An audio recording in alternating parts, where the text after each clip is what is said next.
Салям, привет! Меня зовут Лилия. Я мама двоих детей, дочке 4 года и сыну годик. Недавно я писала статью о том, как мы с дочерью начали читать, и один из выводов там заключался в том, что на татарском языке простых для чтения, ярких, красочных книг маловато, и тогда я загорелась желанием попробовать создать такую книгу. Это будет книга для маленьких детей.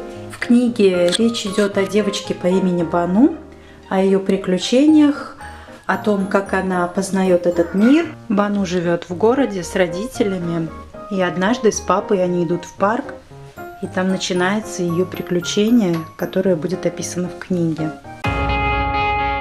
Я связалась с иллюстраторами, с издательством, мы все посчитали, и для публикации данной книги мне сейчас нужно собрать 230 570 рублей.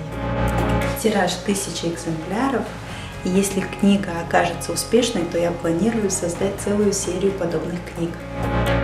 Самая крупная часть денег уйдет на печать. Далее на втором месте оплата услуг иллюстратора, а также оплата услуг редакторов и налоги и взносы. Вы можете сделать предзаказ книги, либо поддержать меня финансово, либо поддержать меня шером, репостом, за что я тоже буду очень-очень благодарна. Я вас очень прошу, поддержите меня, пожалуйста. Пусть эта книга появится на свет, и наши детки будут радоваться. Биг рахмат сизге, большое вам спасибо.